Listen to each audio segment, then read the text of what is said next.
So I'm Michael from Western Mass Heating and Cooling. We're going to be going over the outdoor unit for your mini split system.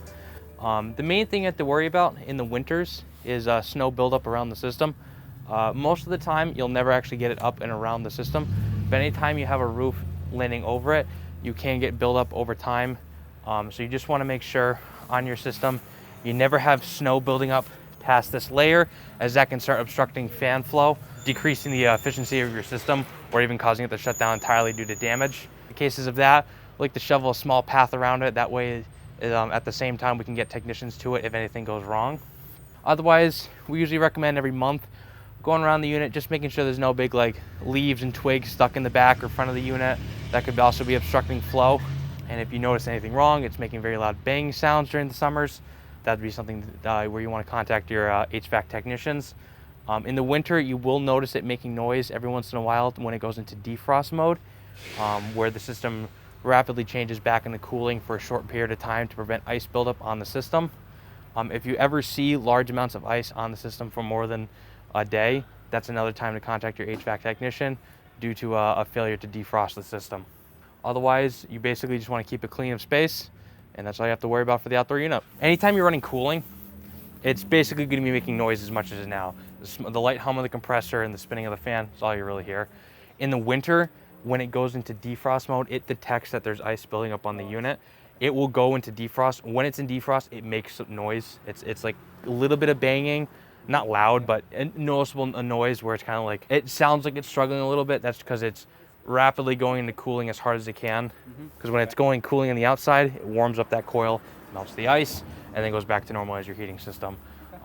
There is some details about that in the user guide they wrote up for you, where they basically say they want you to keep it, I believe it's above 64. If you're going to be leaving it for a long period of time in the winter, you want it 64 or warmer, because when it goes into defrost mode, it needs to pull heat from the house to do that. So if it's too cold, it won't be able to pull enough heat. But that's all written in detail in the booklet itself. Otherwise, yeah, just keep a clear space around it, and that's all you got to worry about. So for your indoor unit, the main thing you're going to want to worry about is cleaning your filters. To do that, on each left and right side, there's a little tab here that you can get your fingers around. You pull this cover off, you lift it up, it will click and stay open for you. These filters are, you do not have to replace them. They are cleanable filters.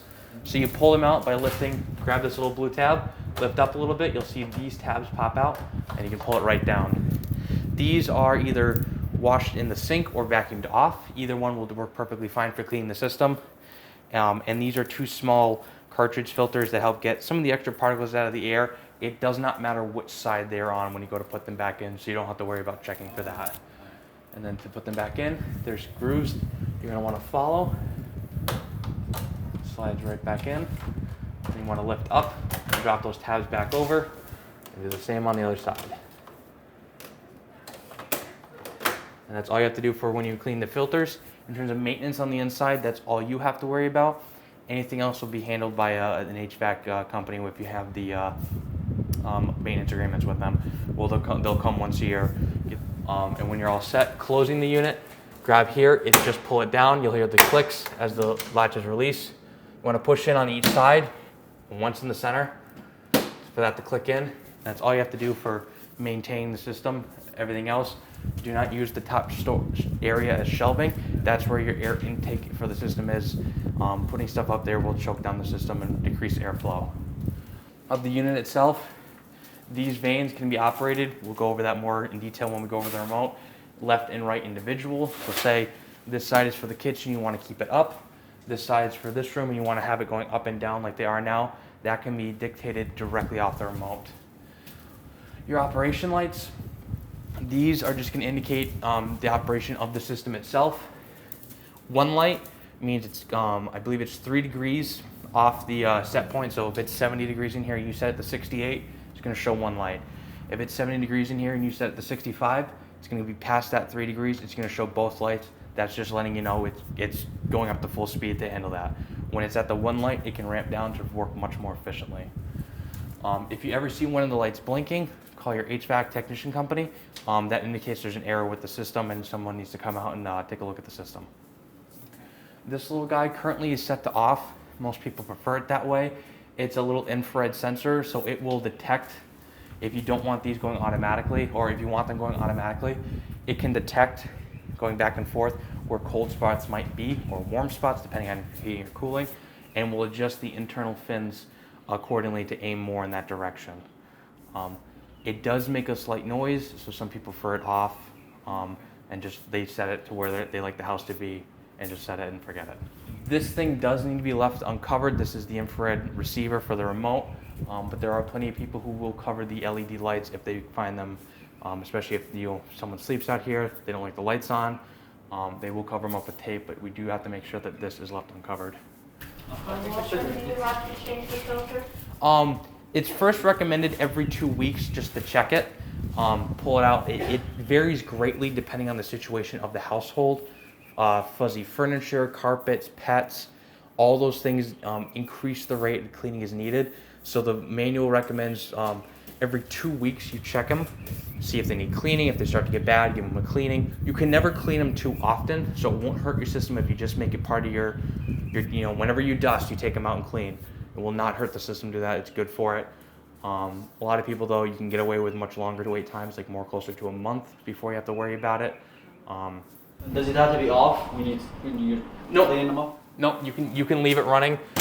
If there is construction currently happening while you take these off, I'd recommend turning it off because it will bring the dust directly into the coil. But your normal operation, these would only be out for no more than half an hour. As long as you're not creating a lot of dust, it's perfectly fine to leave it running while you take these out. If you wash them out, they have to be bone dry before they go back in there? No, you can put them right back in. The way the system is designed, especially when it's in dehumidification mode or AC, these coils will actually get wet. There is a drip tray underneath them that collects the water. It brings it out to a drain that goes to your main drain inside the wall. So these can be wet. I mean, you may not want to because you'll get water on your floor as you bring them from the sink over there. But if you get them nice, shake dry, it's totally fine to put them right back in there.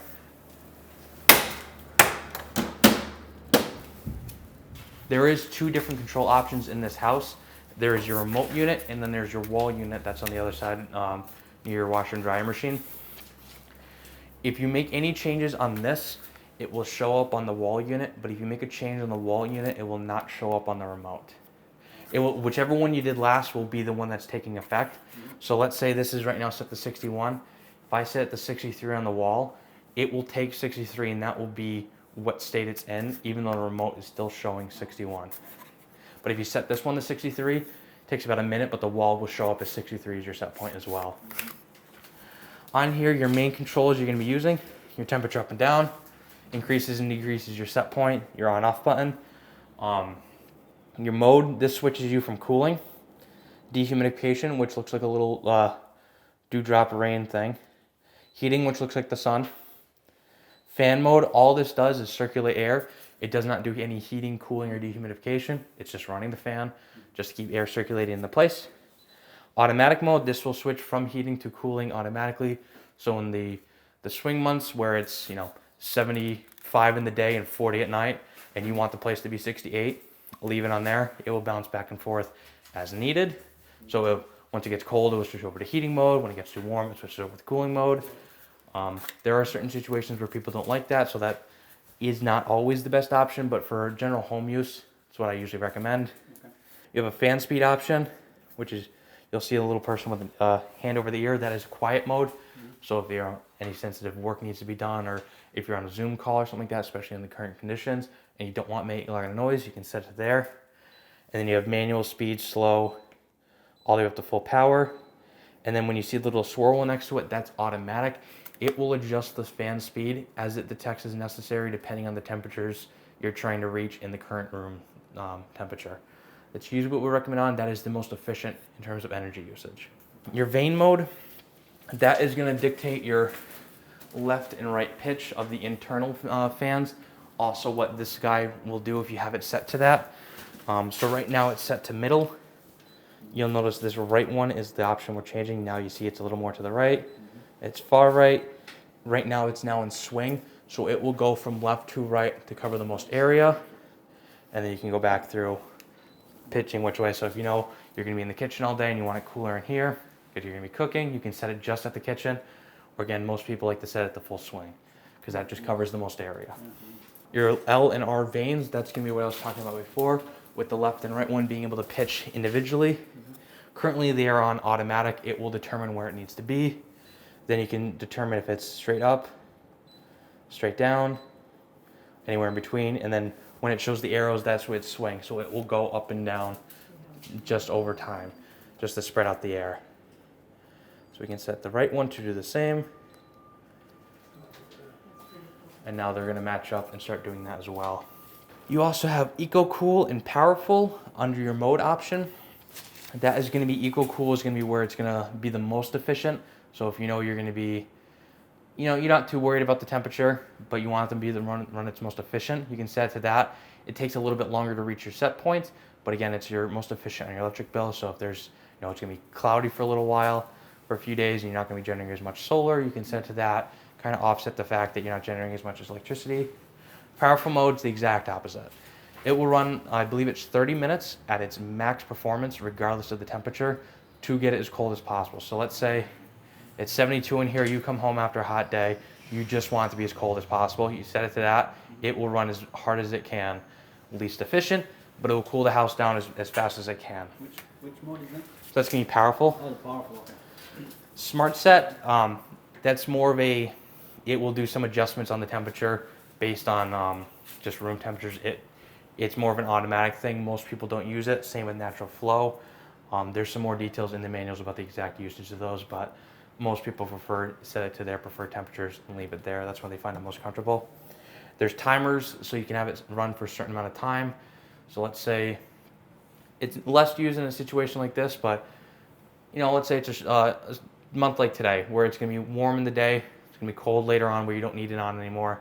Set it on. You can set the timer for an hour. It will run for an hour before it then turns off. So you don't have to worry about getting up and turning it off because you don't want it to waste electricity later. And then below this, we have a whole system for setting up the scheduling. So you can have this automatically turn on, off, and set temperatures depending on how you like to use it. So say if you know you're gone 9 to 5, you can set it so it's the house doesn't, so let's say it's the summer months. On your 9 to 5, you can let it set to say 80 degrees, 75 degrees, something like that, where no one's home. You can let it like that, and then it will automatically cool down once you start to, say you set an hour before you come home, it will start to cool it down. So you come home to a colder house without using as much energy during the day. That's most efficient when you have a set schedule. I know with COVID, a lot of times people are home anyway, so it's less used often now. Down the bottom, you have a little button that says sensor. That is to turn on and off the actual infrared detector. You have a clock button. That is so if you take the batteries out and anything like that and the clock is reset, you use the clock button to reset the time using the time button in the day, and that will let you pick that. And then a full reset, which will reset the system. If somehow you change the setting, you're not sure how you did it, you can hit reset. It'll bring it back down to how it is when you put the batteries in. Or you can always just take the batteries out. These are AAAs. So for that, you just pull down a little bit harder. It exposes the two AAAs. It will let you know when the batteries are getting low. There's a little battery indicator that's partially covered in. And you just slide this right back on. Clicking on, and that slides right back up. And then there is a wall mount, which I'm not sure if it's been decided yet where it's gonna go. You can leave this on a counter, put it on the wall right next to the unit. If you have a main chair you like to use in the living room, you can put it next to that. This does not have any temperature detection. That would all be handled either inside the unit or at the wall mount, depending on how you'd like it set, which we'll go over that one once you get to the wall unit. So technically it doesn't matter where the remote is? Correct. The only thing you need to know is that you have to be able to see the unit to turn it on and off, because it's just like your TV remote. There's a lot you can play around. The big thing is learning what you like out of the system. The manual does go into some, it will re-up any of these details we talked about. What is it? Does it work as a dehumidifier as well? Yes. So if you put it in just dehumidification mode, it will bounce back between heating and cooling to handle the dehumidification of the system. You don't set a temperature, you just set the dehumidify. It will work to maintain the room temperature while bringing down the humidity of the room as well. So you're saying that it acts like an air conditioner and dehumidifier and heater and dehumidifier if you so chose to use it? Correct. My sister-in-law in Amherst they had this pretty much not this exact same thing, but they had a problem with water building up around the windows. So that's a humidity issue. If you find the place getting very humid, we'd recommend running the dehumidification more often. AC naturally is a dehumidification stage. So it will also, whenever AC is run, it will also dehumidify the space. So if you're having issues with moisture building up and you don't want it colder, that's when we'd recommend using the dehumidification. But if you're having moisture build up and you also think it's a little warm, running the AC more often will also solve that issue. I mean, they only have the issue during the winter months. Yeah, so that would be when you might want to run the dehumidification a little bit more often. Normally when it's heating, we'll handle that because as the temperature rises, less humidity is built up. But that's where you might want to balance between heating and dehumidification. There is no automatic setting to bring it back and forth between the two. So that would be something you would have to pick out of the unit. So this will be your wall-mounted thermostat for your mini split system as well. This can be used to control the system without the remote if that's what you so choose. It is currently set as the temperature detection device. So right now it detects this area is 65 degrees and your set point will be 61. That's your smaller number there. Most people prefer to use the wall mount as your temperature detection device simply because your mini split will never know the temperature in here when it's just running by itself. With this, it will let you know what the temperature is in this half of the house so you can more accurately judge how much heating and cooling you want off the system. For changing your temperatures, there's a nice little plus and minus right there. Plus to go up, minus to go down. Your minimum temperature is 61, your maximum is 88 for what you can set the system to. Under your mode, you'll see right here, right now it says cooling. You can hit mode down here to change between cooling. Dry, which is your dehumidification mode. Your fan, which will be your fan only. Auto, which is where it'll bounce back and forth between heating and cooling. Off, so if you just want the system off. And then back to heating. And after that goes back to cooling. That's your full option of your modes. Your vane control is going to be similar to the one just on the remote, except you don't have left and right control. This will just be controlling both as a singular setting. But it has the exact same settings, and this does not include left and right control. That is solely on the remote. You can change fan speed on here as well, auto or the full speeds. Your menu here will be a few different options. If your clock ever gets reset, you can go into the clock, the date, and there's a clean screen. So if you just want to clean it off without accidentally pressing any of the buttons on it, you do that. It turns off the touchscreen capabilities for 30 seconds, so you can just wipe it down. And you just hit back to get out of here. Does it have a lock screen? Yep, so you can also lock the screen so no one can believe it. You set a passcode on My it. son is gonna be like playing there. Yep. So you can lock the screen as well so they can't mess with it.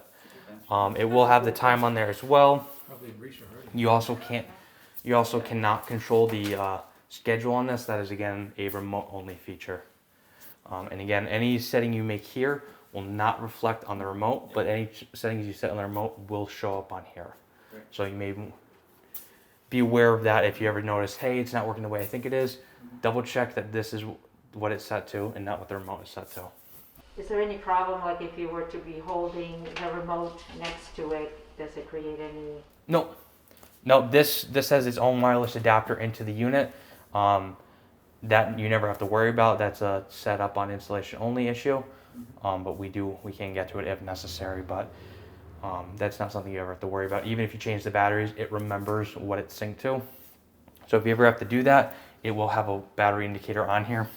You just pull it off the wall, you have to grab it on the top and sides. It's just two AA batteries, they pop out.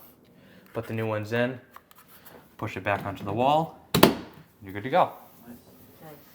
The remote will tell this what's happening. Right. The remote will not show if you do anything here. So if I set this to 65 right now, the remote will still say it's set to 61, even though the unit is running as it's set to 65. Bathroom fan, it comes on with the light. That's all you have to know. The fan will kick on, and that was that white outlet we saw on the back of the building. Oh yeah, okay. So inside your utility closet, your main unit you're going to be worrying about is for HVAC is your ERV system.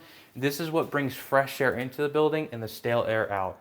Because modern buildings are so tightly insulated, the air we breathe won't naturally escape, so you would have buildups of carbon dioxide and anything else we breathe out. This is what handles exchanging that with the fresh air outside. It does that by crossing it through this piece. You don't have to ever worry about the internal piece here. That's what just brings the air across each other. So when you bring out, let's say it's the winter, you want to keep it 70 in here. Outside air is only 0 degrees. Rather than cooling the place, it passes the cold air and warm air by each other, so the heat transfers to the air coming inside the building, so you're not bringing in so much cold air by keeping it fresh. The big thing you'll have to worry about, just like in the mini splits, this does have filters you do want to check, starting every 2 weeks and going up from there, depending on how dirty or not dirty they get. Your black filter right here, this is going to be your main vacuum one. So this is going to be the air that's coming from inside the building going outside. You vacuum it or wash it in the sink. That slides in. You'll see this little triangle-shaped groove. There's one on this side as well. It slides in from the bottom. You lift it up, and it will sit right there. Your other filter, this one does have to be replaced every once in a while. Again, if you set up with an HVAC maintenance program, we normally handle that for you. This is your fresh air coming in. This also has to be vacuumed out. We don't recommend washing it. This will collect with bugs and other things that come from the outside, get sucked into that vent, come into here, prevents them from coming into your house. But they do build up, and as they build up, they prevent airflow. So that is something that also has to be cleaned. And there is in the guidebook the information for replacing these. So that just then slides right back into here. And that's all you have to worry about for those 2 filters. And for the door, because this is such a tighter space, is a bit of a different one. So you slide the door in with your hinges on the side facing you. You'll see them pointing down. Machine it goes in. You line up the hinges on their matching side. So you'll see that drops in. The top and the bottom, and that door will then swing down, and you can now push the door closed. And on the top and bottom of the far side, there's a latch. Okay, yeah.